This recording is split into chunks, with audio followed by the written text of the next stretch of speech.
What's up, guys? We're back with another episode. Today, I have the privilege of talking to, first of all, my dear friend, a musical genius. Now, okay, my goal with this episode is to try to get him as uncomfortable as possible by complimenting, because that's how you get under Ray's skin. How are you, bro? Let's start with that. I'm doing pretty good. And yourself? Doing good. It's hard to get a hold of you, so what have you been up to? I mean, I don't think I've been that busy, but It seems like every time. You know, there's trying to work, school, stuff like that. Yeah. In all seriousness, though, I know you're not gonna want to put the adequate title on yourself, but producer, songwriter. Trying to be. Okay, so producer, songwriter. Like, how would you describe yourself? I mean, I guess I'm training as an engineer. Mm-hmm. That's what I'm working as. But production is probably the biggest thing. And then, you know, working on our own music. So it all kind of just trickles down. So The same thing? this is about what you end up doing. Could you, as basic as you can, from my understanding, describe a music engineer versus producer? I mean, it's obviously more. They're both technical, right? But the engineer deals with mic placement, specific settings, different gear, voltages, like just everything. You know, it's how what you need to be able to record the music, and then after that, mixing it, right, and then mastering it. So there's a lot of aspects to it, and producer deals with the theoretical side, you know, arrangements, just the feeling of it. It's a little more, you know. And you do all like that. I mean, I try. Why do you do this, bro? It's the truth, you know. I mean, everyone's just trying to get something to work. Sometimes it does, sometimes it doesn't. And that's kind of the fun part, where it's like you're trying until it hits. When I met you, well, no, not when I met you. When I met you, I didn't fuck with you, but That was. We'll go into that later.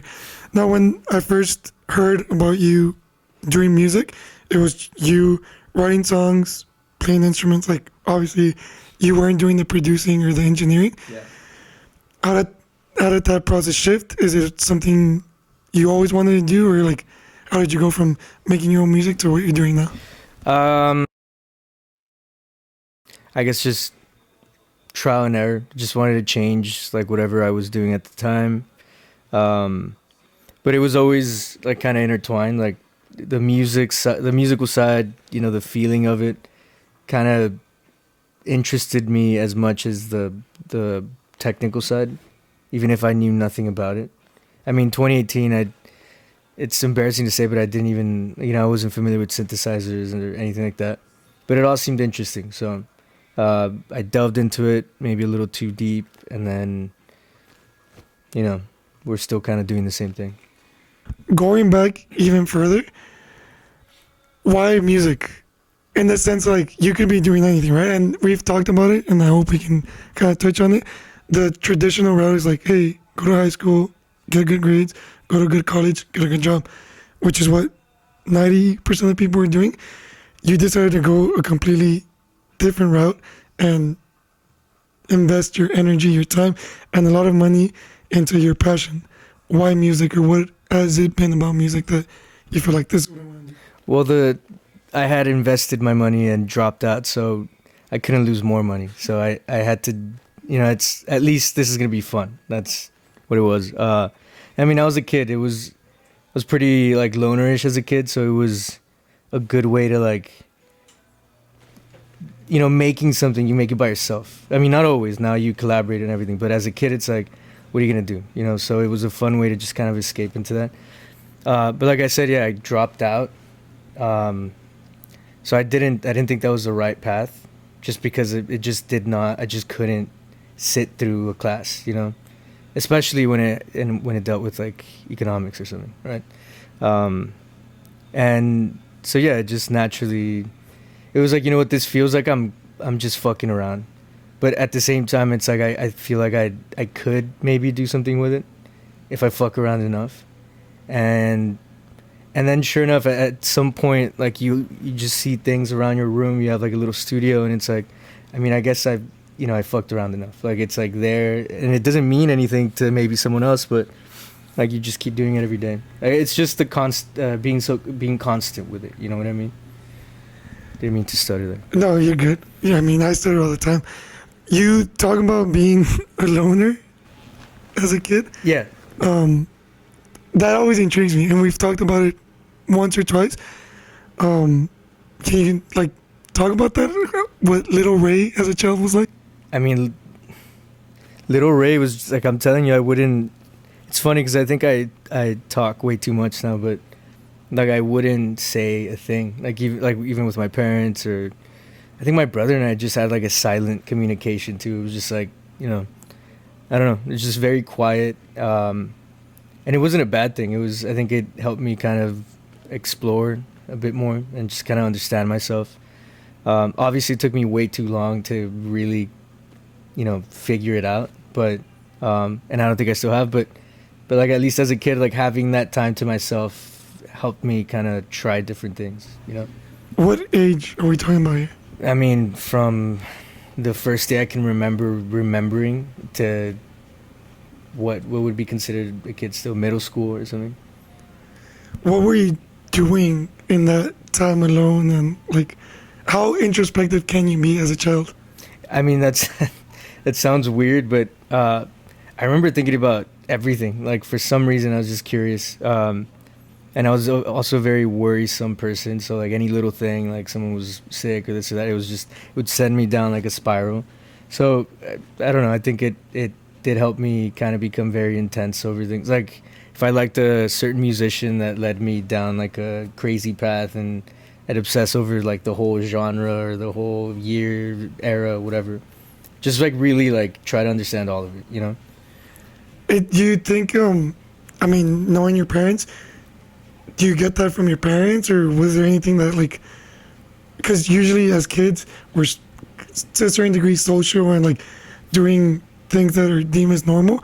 From what you've told me before, it's like you were like, I don't know, doing your own thing, which was not typical for a kid your age. I mean, when I was a kid, I was off like chasing like fucking lizards and shit. Like I was pretty normal. I guess, right? I wanted to be, I think, a zoologist or something, and then I think it was my dad who told me like, oh, you should play some. I mean, if you want to, like, I'll teach you like how to play football, right? Soccer. But I think that changed my life. Like it was important. Because as much as it's good to be alone and figure yourself out, I think it's also like human interaction is crucial, So I think it helped me kind of mature a bit and kind of want to push through it a bit more. Because it's like once you see what people are doing, then maybe you want to try doing your thing, but like out in the open, Push through like solitude, or push through? Yeah. And then you'll want to do it, but like in a way that's more tangible, not just like, oh, it's like a weird dream that I had, like, you know what I mean? Did you feel lonely? Honestly, I think I've felt more lonely as an adult than a child. Like it's weird, but like I don't think I ever felt alone. Like it was just, it was living. And then later on, like once you can actually rationalize and you're like in college and like you're actually alone for for whatever, however long, like it does feel more intense. Do you think your parents ever worried, like, hey, our kid's not that social? He's kind of a fucking weirdo. I don't know. Maybe. I don't think so, dude. I think it was, it was just part of growing up.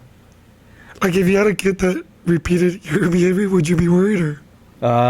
I'd be proud, I think. Yeah. Yeah, I mean, I think I'd probably be interacting a lot. So there would be like a communication, but yeah, I think it'd be a good thing. At what age did your dad bring up the idea of playing soccer? Probably like 8 or 9. Okay, and then from there, 2006 World Cup. So I can't remember. Math just is around not that time. Obviously, right?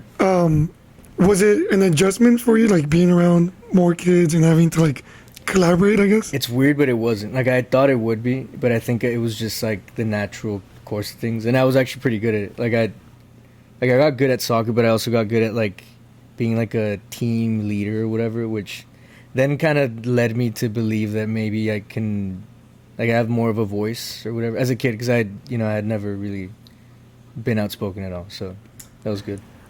Not going off subject, but I do want to tell this because I don't think I've ever told you this. As a right back, I thought you were a proper right back, especially with the ball. Properly short? No, proper, like you had what a lot of people didn't, which was like being calm with the ball, especially as a defender. Yeah. Just the high school type of game is very like just physical. Yeah. Hit. And I don't think players like us benefited from that style. No, and I also think, and myself, even since middle school, like I feel like it just started dying down. Maybe I was trying to, lean towards something else, like music or whatever, but I feel like if we would have focused just a bit more, maybe we could have made it to college at least. I don't know. Yeah, I honestly I like do think I was too short, but what do you? But right backs, or I mean, there's they're short short dudes out there, yeah. Short kings. Short kings, yeah. We're winning. When you say like starting middle school was dying down, was that like what you deem as your quality or the passion in of itself for the game? I mean, I think if the passion dies down, your quality does too, because it needs to be, like I said, with the music stuff, it's just being constant. So, when was music introduced into your life? I think that's I hate sounding like cliche, but it was probably like 4 years old. And then, everyone says, oh yeah, I used to be banging on pots and pans and stuff, but it was something like that, where it was like, I just remember being interested for whatever reason. And then I was in piano lessons in Tijuana since I was like, I think 5. And I think that went pretty well. It was like classical training, right? So it was that and jazz. But then I started giving it up a bit because of the soccer, right?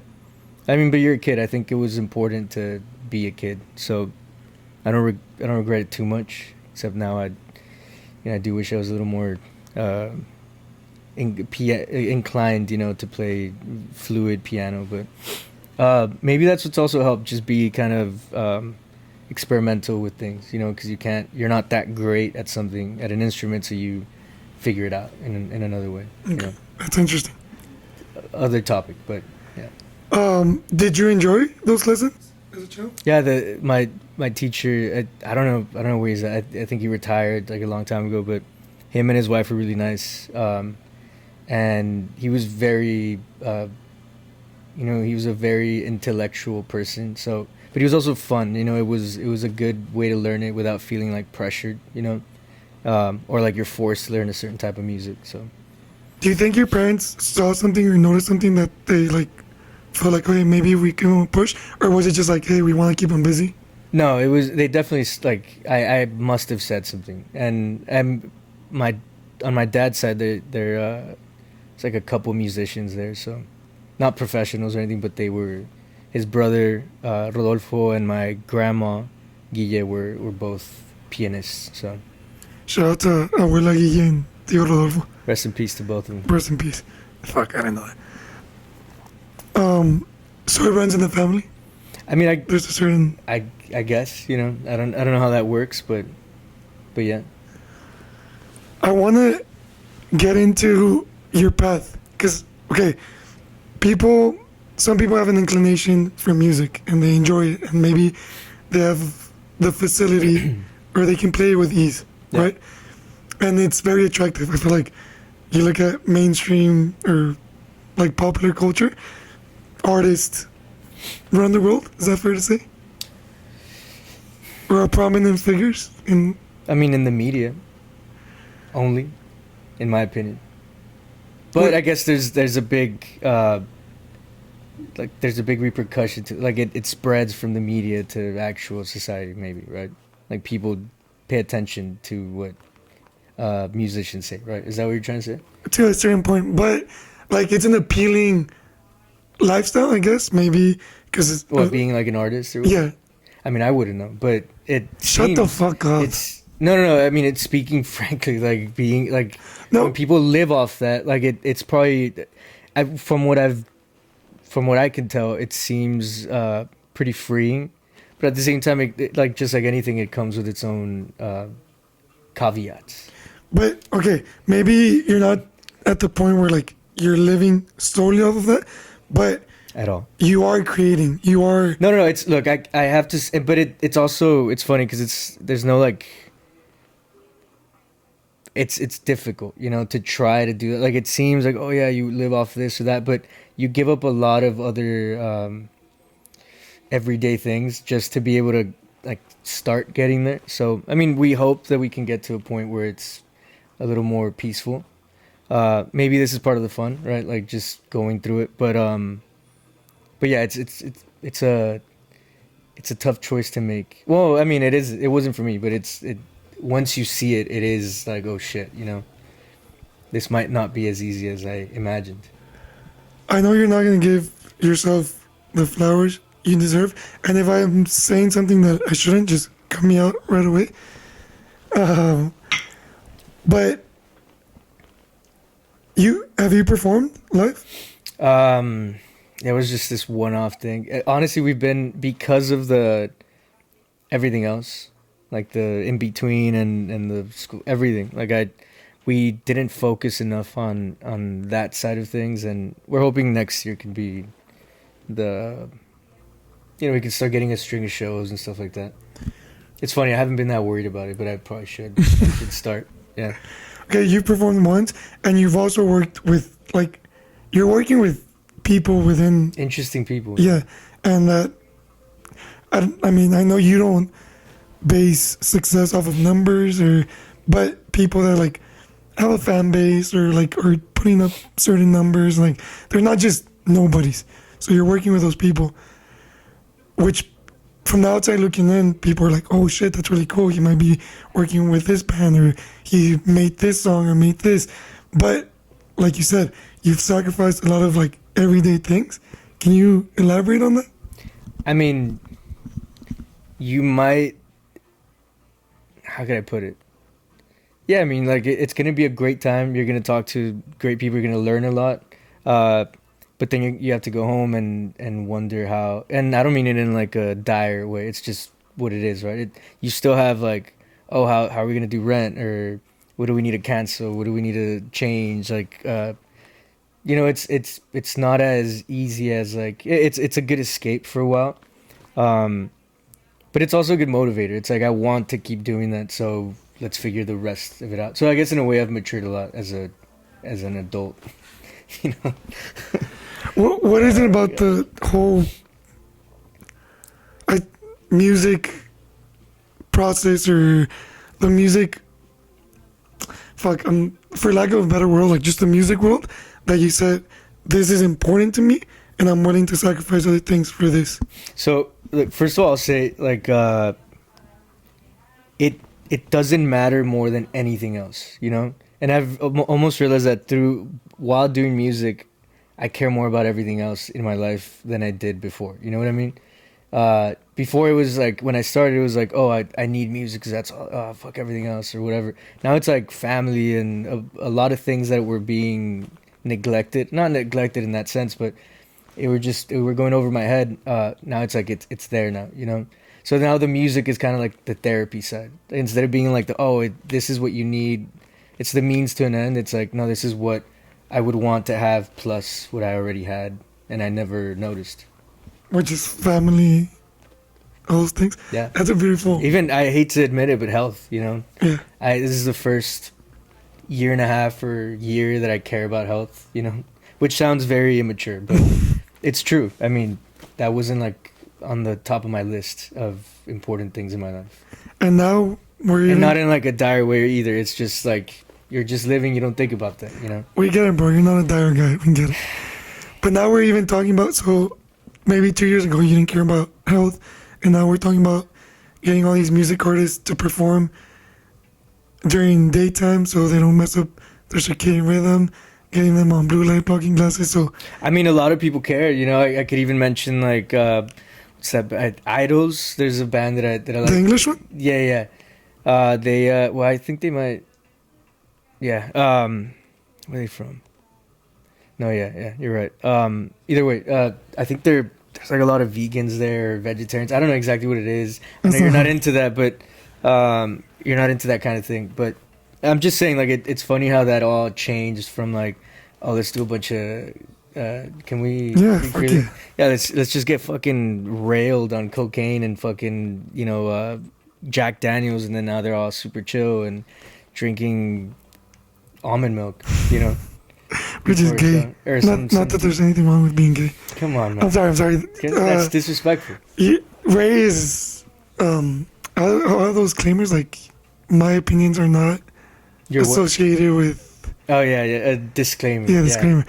The biggest example is Rick Rubin, who like shifted his schedule from recording at night just because he was having so many health issues, and you see him rocking the blue light blocking glasses. So I'm hoping people catch on to. He's also like at this point he's just like some walking god. So like no one like even sees him as a person. He's just this guy. Like what does he do? You know, aside from he's just floating around. You know, like he has. I think it's tough to get real people, and I know that this is probably a good topic. Like to get real, like people that are trying to make it happen, right?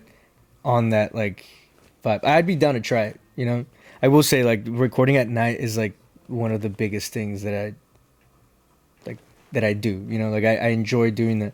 And it comes with certain health aspects, or you can't sleep, or you sleep late, you have to wake up early again. Your food intake, you eat at 3 a.m. like just crazy stuff, right? But what I'm saying is it's very difficult to try to be healthy in that sense, you know. The whole like recording at night, is it like inspiration? There's no way to strikes? explain that because it just sounds really stupid, but it just feels better. You know, there's just something about it. Maybe it's just the way I could put it is like your whole life you're awake during the day and you're asleep at night, right? So maybe it's just like, oh, now instead of having to think and overload throughout the day, at night that's when I'm peaceful, right? Maybe it's something around that. Because it's also common for like most artists to do most of the work during the nighttime, no? Yeah, it also could be because everyone was just getting fucking wasted, you know? Yeah. And I don't think you could be doing that during the day without repercussions. I mean, you know more, but I do feel like it might be a matter of just like habits. Like, oh, well, during the nighttime we maybe get fucked up, we record or we perform, and that's Yeah, it's just there's a vibe to it. Like at night, like I don't know what it is. Maybe it's not as bright. There's other things that I want to go into, but I do want to ask because would you consider yourself a pessimist? No, dude. No. No, it seems like I would be, but Well, you're very skeptical. no, I will say though, I wouldn't be trying something so. How could you? Like passionately? Yeah, this is I hate to say, but it's a very passionate thing, right? I don't think I'd be trying it if I wasn't positive, right? But yeah, I guess maybe cynical is the word. I don't know. That's kind of annoying to say, but yeah, it's just it's yeah. I guess you doubt yourself and you go through this and that throughout your life, so then you become kind of weird about things. But I guess my question is, given your habits or like just the way you are used to like recording, performing, whatever the case may be, if someone told you like, hey, if you kind of do your best to shift, which right now I know is tough because you have other responsibilities, yeah, bills to pay, stuff like that. But like if someone told you or the artist that you know, like, hey, there's a way to maximize maybe your talents and how long you can do this for, like, is that a trade-off you're willing? am I being indoctrinated right now? No, you're not. Stop it. Is that like a trade-off that you're willing, or is like, nah, this is my craft. This is how I like to do it. Honestly, at the moment, I'm open to suggestions. I mean, just as one should be, but I do like kind of figuring it out, and because it's not just like, oh, this in theory works for human beings, but it's like personally, this is what I feel better doing. You know what I mean? Because there's already a lot of things that I have to do that I don't want to, or you're not forced, but you have to make things happen, right? So the time that you have free, it should be free. You know what I mean? Yeah. I'm gonna ask a question from pure ignorance, and you can correct me in anything that I'm mistaken. But since you played soccer and you understand like the discipline behind it, like we practice every day, like weekends are always games, so it's not like, Yeah. I mean, people still do, you can get fucked up and stuff like that, but maybe your performance is gonna be hindered by it. But from an outside perspective, looking at like musical artists, it seems like it's very indisciplined. Like No. it's not okay. So what I'm trying to get at with that is like you get fucked up, you drink, like you can perform whenever you want or record whenever Yeah. you want. How do you find the discipline or like because to make it, I'm assuming you have to be consistent and you have to like constantly be better and evolving. So how do you? Would you disagree that it's not like a indiscipline? No, it is. I mean, but who knows any better? You know, like maybe someone had the sense to like, oh, you know what? I should stop drinking 6 days a week, and maybe just keep it to like the weekend when I have shows or whatever. I mean, people are playing through the week, but what I'm saying is, no one knows what should be done with sports. You're supposed to be healthy. You know, that's the whole premise. Like, even working out, like that's what you're doing it for, right? With this, it's like there's no it's not to be healthy. It's not to, you know, have a better mindset on anything. But it would help if you can find it through it. You know what I mean? But it's not explicitly like written in the rule book. You know, so some people get lucky. Some people never realize it. Some people realize it too late. You know what I mean? So. But even the people that have success within this, maybe not all of them, but they have to have a certain level of like discipline and consistency. In my very short experience, I think the people that are the most successful are the most disciplined. So how do you? In every way, you know? How do you like within the music industry? How do you create or find that discipline? Because like you said, in sports, if you get fucked up, your performance is probably going to suffer. In music, if you get fucked up, there's probably no consequence to your performance. Yeah.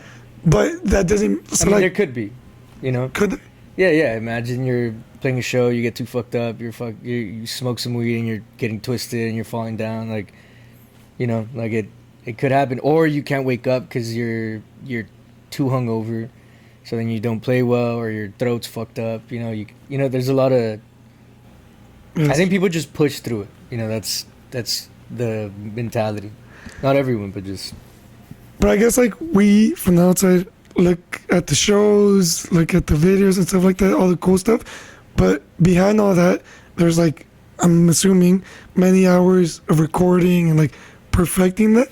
So like how do you or just people in general within this industry like differentiate between like I want to get fucked up, I want to do these things, but I need to have the discipline to like work on my craft. I mean, that's kind of the thing. It's I think David Lynch was like talking on speaking on like the idea of like being extremely disciplined, like to the point where like it's the same sandwich every day that he eats and all that, so that when he's creating or he's directing, he gets to be a fucking animal, right? And just free. So maybe that's what it is. It's like when you're recording, when you're you're studying, you're working, it's disciplined, and maybe you eat well, whatever it is, and then so that when you're out there, like maybe you like getting fucked up. I mean, that's good for you, and that's your time to be free. But that's the balance, right? Like if you don't have that balance, I don't know how you can. I mean, you can make it happen, but it's gonna take a toll, and probably pretty quickly, Yeah. I forgot how I heard it, but like through discipline, you actually create more freedom. Yeah. Because it's all, I think, psychological, right?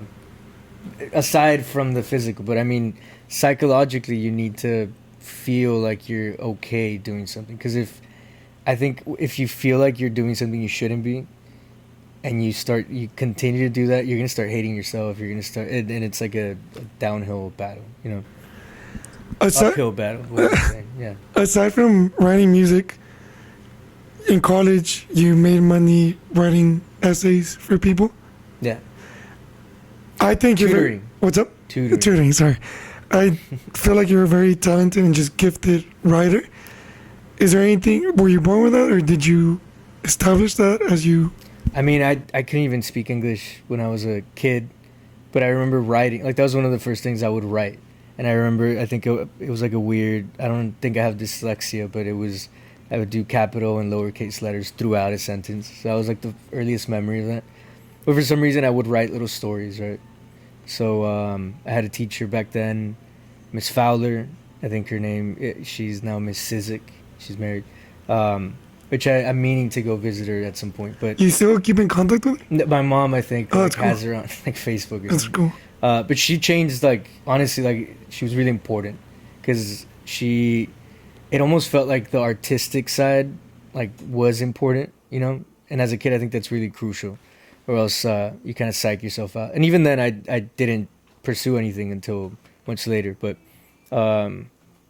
yeah, like the writing was there since the beginning. It was never good or anything, but it was there As a kid, as a kid. because I've read your stuff like as I you, mean, there isn't really anything, but yeah, like even growing up and everything, like it was always that one thing that stayed there. Uh, and then what was it after high school? Someone needed some help writing something, so tutoring. tutoring. So yeah, it just happened. What was it about that teacher that like shaped or influenced that artistic creative side? I mean, she would recommend, books back in the day. It was children's books, right? But I don't think anyone had really opened that door, right? And she's always playing, I remember Enya. You should listen to Enya if you haven't. But just the most serene music, right? Like she would do yoga. The whole class would do yoga. Very California, right? But we would listen to Enya, do yoga, and then talk books and stuff as like children. And I was like, wow, this is like interesting. We'd go to like field trips at the Natural History Museum and Balboa Park, like all that kind of stuff. And I loved that, like that change. It was like, okay, this is what school is. And I don't know, it felt like there was something else than what, you usually experience in most of my other classes. So it gave some hope, I guess. What grade were you in? I had her twice. The first time I think was third grade. That's amazing. And even like I remember even in that school, like my kinder teacher, she would ride roller skates and everything, and it was just like it was a very free like kind of thing, As you're saying this, I guess I've never pieced it together, but like, how do you feel about your journey, or do you ever reflect on what would have been if like you didn't have that teacher that kind of like sparked that creative side, or your dad being like, hey, here's piano lessons, like.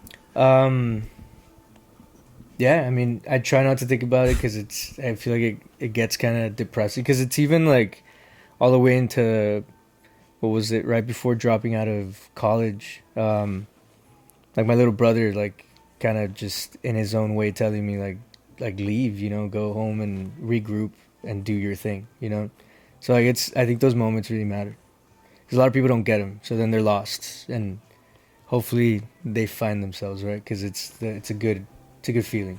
Do you feel they don't get them, or they just ignore? Like, for example, to me, from what you're saying, like those precise people, your dad, your teacher, like very precise moments, like,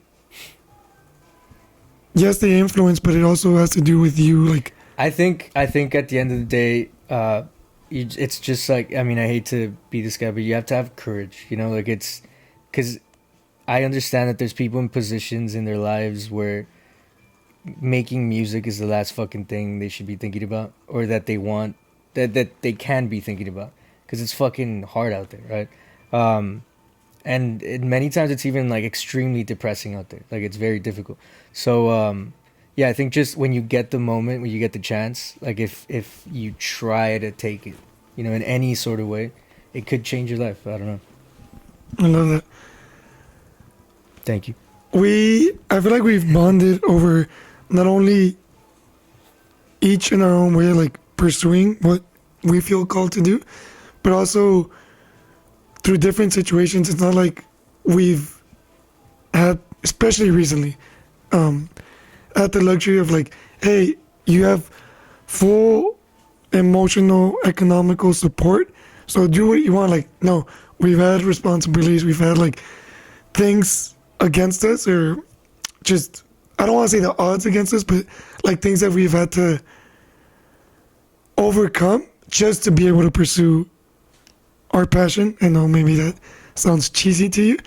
When did you decide that like this is what I'm committing to, despite everything? I mean, I guess I hadn't really gone through it when I first started, like in 2018, but that was the moment I said, like, that's what I'm just gonna do. Like, I didn't think about what was gonna happen, or like there was gonna be obstacles or like money or whatever. But it's just like, that's, I don't want to do like anything else. That's what I want to do, and if it works, cool. If it doesn't, then I'll just keep doing it until, I mean, whatever, if anything changes, cool. But like, it was just something that really felt fulfilling, for the first time. So, uh, yeah, even when shit started getting kind of tough, and like you have a relationship and you want to make things happen, you still find a way. Like, there's always a way. That's what I think. There's a way to make it work if you really want it to work. And if you want to just, give up and make it work a little bit faster, then go ahead. But Look at you being all inspirational. Dale Dreyfus vibes over I'm here. going to cut this off. Like you were incorporating certain risk and like There was a lot of, which I've learned now, from a lot of people that I really respect a lot, yeah, so I've learned a lot now from people I respect a lot, from the studios and all that, engineers and all that, where it's like less is always more, right? But when you come from a place where, like, personally, I mean, in Laredo there's music and there's a lot of kids out there trying to make it. I didn't know anyone personally. I wanted to, but I just didn't. So I thought the best case scenario was, excuse me, I was gonna build it myself, which is kind of crazy, right? Because it's expensive, it's an expensive habit, right? So I did invest a lot in, like, it synthesizers, and then like some rack gear, like just a bunch of stuff that I thought I needed at the time, or I wanted to explore, right? Because I had nowhere else to like get my hands on it. By the time, like, now, fast forward, it's like, okay, I've made money, I've lost some, probably more than I've made, but I've learned a lot, and I think it's a very important lesson to have, where it's like, always have like a humble approach to things, where it's, the less is more thing that I told you, and also don't spend more than you have ever. I mean, there was a passionate, like, this romanticism that I had towards this idea, but it's been difficult because of it. But I've also, like, I'm very happy that I've learned through it. So, yeah, I don't know if I think I went off topic there. But. no, you're good. When you say you didn't know anyone within like the music world, was that for guidance, for advice, or? I think in music, guidance is one of the most important things. Not only that you can get, but that you hold on to forever, right? Because it how could I say it? Like, it influences you and the way you do things and the way you think and do your job, right? And so not knowing someone with a studio, or anyone that had ever done music, made music, or professionally, or just just in the room, it's weird, because it's like, what do I do? Like, should I? And most sane people would probably just get an interface and like record. But I just got obsessed with like a lot of studios, right? And like the way things were done back then, and how they mixed it in with the modern world. So then I went a little, I went off the deep end with trying to make that happen. And it was fun. I'm not gonna lie. Like, it was a good experience, but been trying to scale back as much as possible where needed, right? And like I said, you keep what you need. And when you say like there was none of that in Laredo, so you wanted. No, there. I'm sure there's that in Laredo, but it's just me. I had never come across it. I never ran into those people. And yeah, it isn't as expansive as it is in Austin, right, or New York, or LA, or whatever. But I mean, it's out there. I can't say it isn't. But do you think when you say like, oh, I wanted to create that, is it still something that? In Laredo? Yeah. I mean, I'd love to, in any way, contribute my little part. At some point, set up a fund. Just help kids out. And a studio, like, just in general. There's a scene there, and it's great, and people are trying to get out, but I feel like there's like a fake support, not from people, but from the city itself. Like, the the feeling of it is that, oh yeah, there is art and we support it, but it never leaves, right? At least that's what I've noticed, and I think it's, it's there for. There's a way to get it out, right? And I'd love to in any way be able to help out It's worth in whatever I can. it's worth noting that you grew up in San Diego, right? Yeah. And then you moved to Laredo when? I moved back. So born in Laredo. Oh, you were born in Laredo. Yeah, grew up in San Diego until like 6th grade and moved back around that time, 7th grade. Forgot the year. In what different ways has San Diego and Laredo like shaped you? I mean, I think San Diego made me kind of wonder, and Laredo kind of brought me back in. That sounds kind of intense, but it's like, because it was good to experience an insane amount of cultures in San Diego, people from all over the world, and it's just a big city, relatively, right? There's a different perspective that you have every day, there's a lot of sports over, there's a lot of teams, there's everything, you have Tijuana right across, and it's also a big city, but then Laredo's kind of, you have your group, and then your group knows another group, and everyone kind of knows each other, and there is a lot of closed-mindedness, but that's not everyone. That's just like, it's a thing that happens, right? But there's also an insane amount of culture and history, so you kind of find a way to like appreciate it, but then remembering, like, for example, for me, California, it's like, oh, I kind of I want to take this somewhere, whatever your city is, because I mean, you're always gonna love your city and whatever it was for you. But like taking it somewhere else and talking about it, because Laredo always gets a bad rap. So, Unfortunately. but there's a lot of important people that came out of there, and they're also making the city, I guess, better. So, you want to bring that out. Do you feel the same amount of like endearment to San Diego as you do Laredo, or?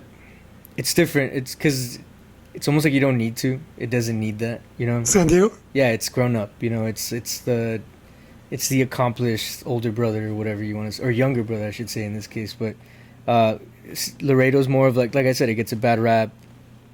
We've all complained about it, but we've also talked about how much we wouldn't want to be from somewhere else. Yeah. So it's a different context.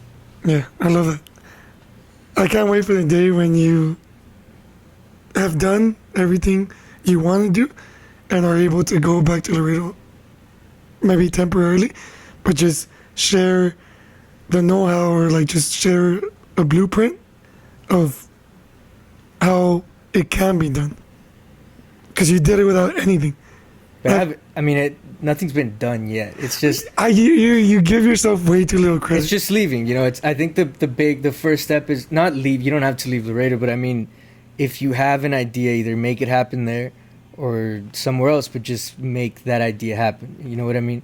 I think it's just difficult sometimes doing it from Laredo because there's a lot of pressures that come with being there, but that's what I'm trying to say. Like, it's like, just as long as you're doing the thing.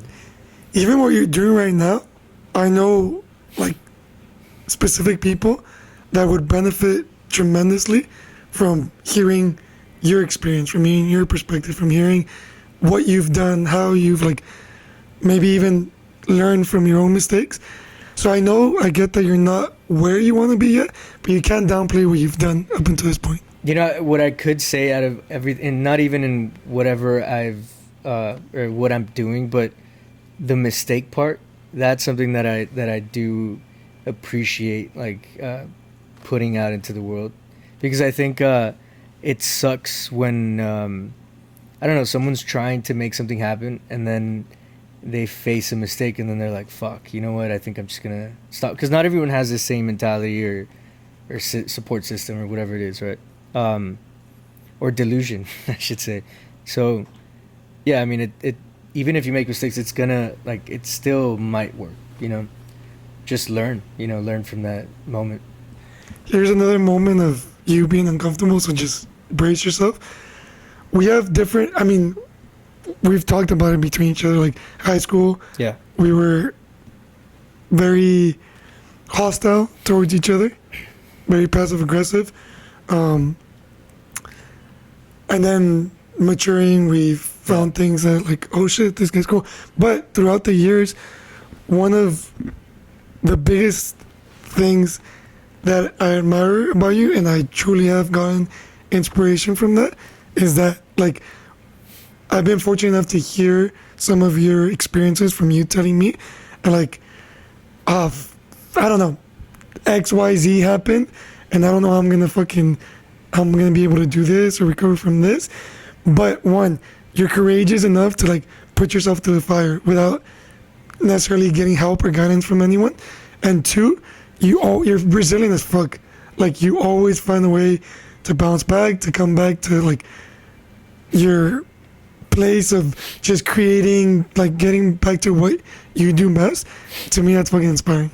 I mean, thanks, but I think it's just like if if you want to do something, just like live your life so that you can make that happen, right? And I know a lot of people say like, oh yeah, work, get a good job, whatever that means, so that you can do your thing as a hobby, and that's totally fine if the job is something that makes you happy.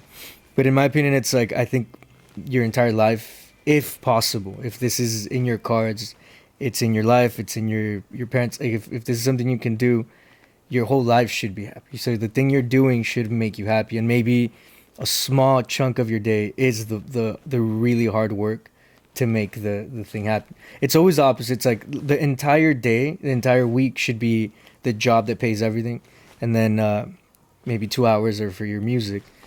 When in reality, if you set it up, and like I said, this is different for everyone, but if you're able to figure out a way to make the bulk of your week your passion, and then the small chunk of it is just like hard work, and those 2 hours, I'm not gonna say it's 2 hours a week, but you understand what I'm saying. 2 days a week, 3 days a week are what's gonna keep you alive until you figure it out, even in an even better way to make it work even better. I think that's something you should try, especially if you're young, because you have time. While you're focusing on that bigger chunk going to like what truly makes you feel fulfilled, have you had any like overwhelming experiences of like, fuck, I'm dedicating a lot to this where right now it's not giving me as much back, but like I don't want to leave this. Has there been any point where you're like, fuck, I don't know, I'm gonna be able to continue to do this? Every Tuesday. It's all the time, dude. How do you deal with that? You just, this is very toxic, you could say, but just like how your Mexican parents tell you, like, chingale, no? Like, it's just do it. And it sucks, but when you think about it, it's almost like it's a very true thing to say, because I've delved into mental health now more than before. I mean, I had never felt physical anxiety until now, like where you get some attacks randomly and you can't breathe or whatever. But I've noticed that when you don't fall into it, and that's not for everyone. I'm not a doctor, but when you try to push through it and don't stress yourself out about stressing out and just make it happen. Sometimes like it's way easier to maneuver things. You know what I mean? Does that make sense? Yeah, so just like being aware that the pressure's there, that the tension's there. Be aware that this can happen and this can happen, but are you gonna stress out enough enough about that one negative thing to not try the positive of that? I think that's the way to put it. Yeah. Right now that you mentioned mental health, how do you feel like mental health is approached from an artist's perspective? I mean, I think it's a pretty common thing now. Yeah. Everyone talks about it. I mean, everyone I've spoken to brings it up like it's I don't know, a haircut or something, like in a good way, where it's like it's such a common thing now that it doesn't feel. I think before it was probably very obscure, and I mean you'd be judged for being honest, which is kind of ridiculous. So, but I think it could also be a hindrance, when you yeah, if you fall too much, you rely too much on like having an issue, then you won't figure it out, right? Or I think you start taking pills or whatever it is, right? I've tried to approach it in my way because I don't want to medicate or self-medicate, you know? So it, with this way, you see the positives, you have you have someone with you, you have a puppy, whatever it is, right? Things, you have music, you have friends. And like you try to use that as like the enabler for Has all of this been like self-exploring, or all of have it. you gotten any No, help? I've never gotten. I mean, I've been helped by everyone, but not by a professional. Okay. And honestly, for me, that was what I needed. I didn't want to go. I didn't want to delve into that. But everyone has. I think I've taken a little bit from everyone I've met in my life, especially if it's been, relationships or friendships or whatever. I feel like you're open and receptive. I try to be. I might not listen, but I'll. I've experienced both sides, but for the most part, maybe it's screwed up to say, and maybe it's just my experience. Have you ever? I don't know why I have this perception about artists, but I don't want to generalize. Do you feel like people use mental health now that it's trendy, or like to not victimize themselves, but like It seems like a pretty broad thing Statement. a statement that I don't think I could touch on because it's everyone's different. no, I get you. You know what I mean? Yeah, No, it's such a broad thing. You could say what you want, but it's so broad that you cannot like put it into like because you can see people doing that. Like I know that's why you're asking, because you can see people doing that or people not doing it, so you can opinionate. But it's like out of those 5 people, 5 of them are living a different life, so you Yeah. can't. It's very difficult. I can see how it can be controversial, but like Not even the controversy though; it's just the reality. no, but like for example, J Balvin, who like in his documentary talks about mental health, or like I go through this, I go through that, and I don't know the guy, but like there's certain actions committed or just that are very incongruent. So then it just feels like maybe he is going through those things, but then it feels like it's an act to try to hit a certain target, or to evoke certain emotions that seem more like a marketing tool than it is like a genuine. I think you should always remember that anything you see on social media or the media in general is a marketing tactic. So whether that's good or bad, whether it's J Balvin or Mozart, whatever you want to like, it's always trying to push you one way or another. So I'm never gonna take that like too serious, Who is it? Put him on, if it's someone cool, put him on the It's the podcast. accountant. Oh shit. Let's see, sir. I'm on a. We're doing a podcast. Let me call you back in like 10 minutes, okay? Dude. Ask him if he wants to be on. You want as to a be guest. on? He's asking if you want to be on as a guest. Mi tocayo. What is that? Did you see the balloon? Yeah. All right. Control Th- balloons. Let me call you in like. Later. Yeah. All right. Bye. Very important people were. Wait. Let me text back real quick. Yeah, no. Just text back the. This is your podcast, bro. Do whatever the fuck you want.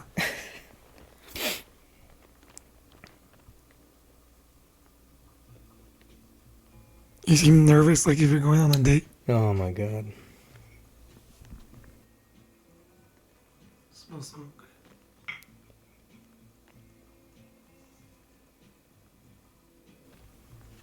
Well, I'm gonna fill this empty every time by taking a moment to thank our sponsors, Meals with Purpose, the healthiest, best tasting meals. Back? Oh, we're back. Okay, alright. I understood your lecture. Thank you for lecturing me and making me understand that. I mean, I just think there's a lot of opinions out there. That is People true. have a lot of opinions, and that's important because if not, we'd all be. It'd be a mess. But sometimes it's tough to have an opinion on an opinion. You know what I mean? Yeah. Like, I want to be respectful and mindful of your time because I know you have a lot of shit going on. But mentally. no, couple more questions. As a music artist, because I know again, producer, engineer, but as a music artist, what is the creation process like for you? Do you write lyrics and then like the music? Do you write the music and then, or how does that work? I mean, honestly, I have no idea. Like, it's just you do. I know there's people that have like. First of all, there's not a lot of music being made, so I can't really like tell you. Because you're producing, or I mean, just live like life, right? It's intense. There's a lot of shit, but there's never like what is it, a schedule or a way to get things done. Scratch all that shit. I lost, like, I was thinking and I lost my complete train of thought. Let me start again in a second. Give me a second. coffee didn't work.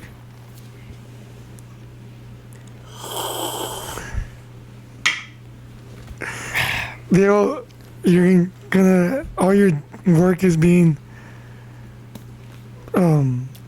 facilitated by Ray. He's It's gonna. funny, I don't think I've looked at the camera directly this whole time. I can Also, tell you don't feel comfortable. I'm hoping that this like captured the voice I can hear you. nice enough. Yeah. Your voice is very soothing. Is it gonna look too like Nah, nah? All right. What was the question? It was the your creation process. so look, honestly, there's been like I haven't been able to, or we've been like just so crazy lately that I can't tell you like there's a certain way. There's people that have their methods, but I think like an interesting way if someone's trying to make music and they have ideas, or just experiences, like write a little story, right? Like you could write a story about something happened, just write down notes about what happened, and then if you know how to play something, you know, you just pick up an instrument, you just play it until something gives you like an emotional reaction, you know.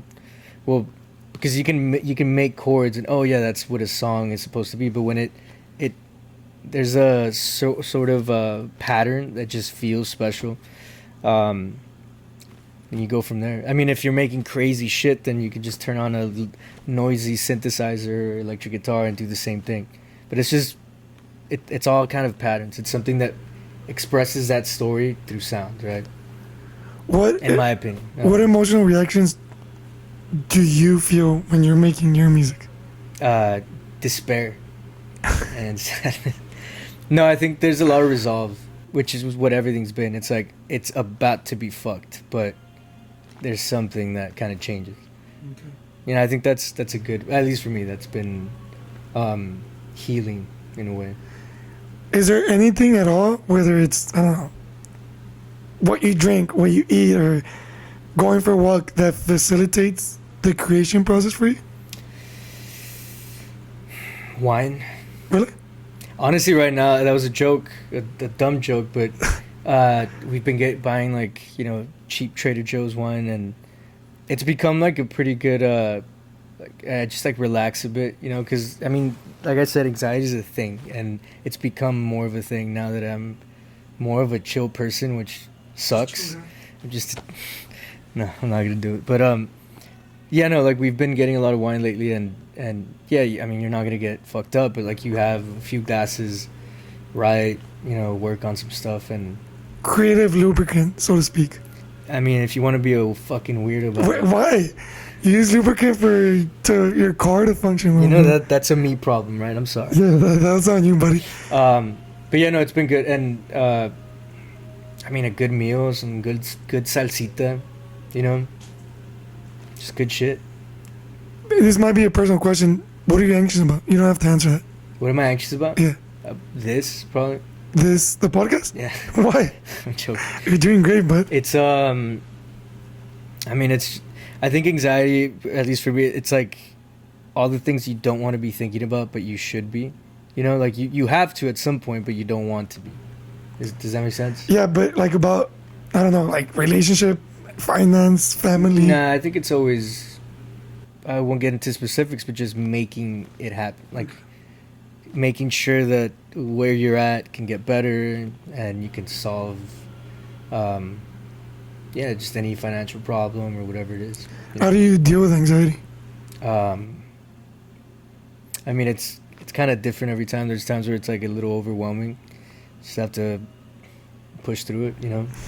Grab some wine, make some music. The life of an artist. You said we a couple times. Can you touch on, if you feel comfortable, like the experience of dating the person in a serious relationship that you're making music with and like forming a band with? It's great and very intense, but it's great.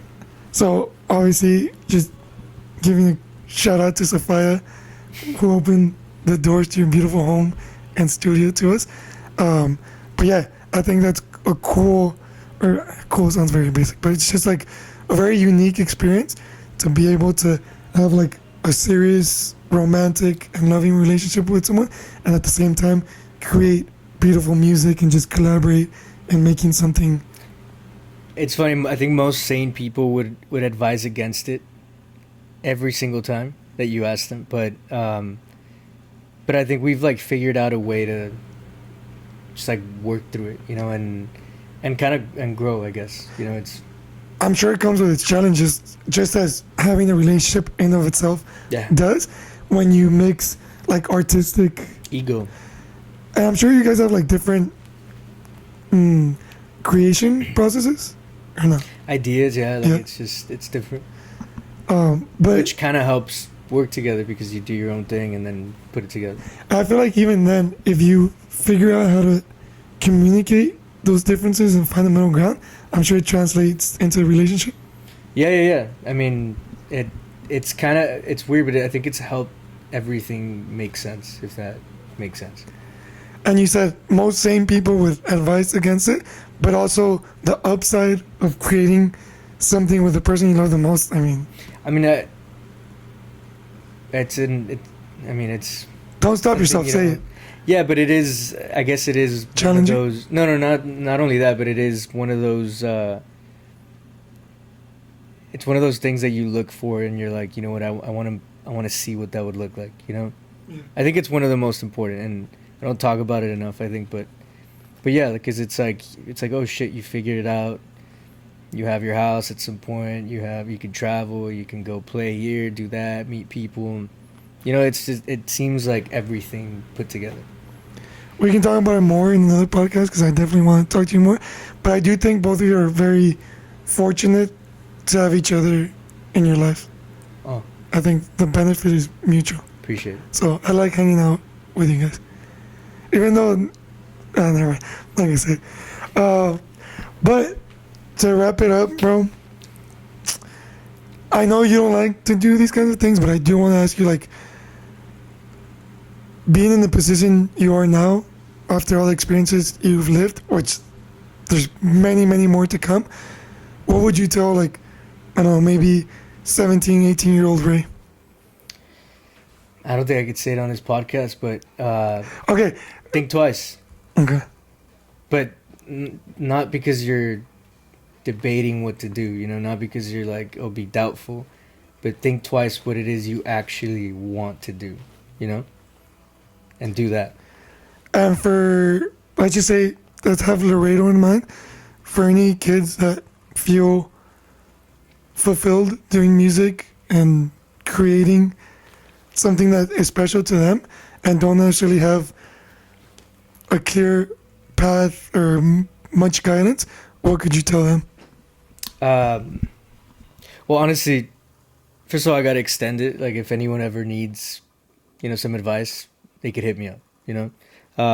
I guess the Instagram will be right there. Okay. But also, Fuck, making me work even more, bro. we have the internet now, you know, so if I was able to, I knew nothing. If I was able to figure it out, anyone can, you know. It's that, I'm not saying everything will be good or that it'll work, but if you want to know something, it'll be there, you know.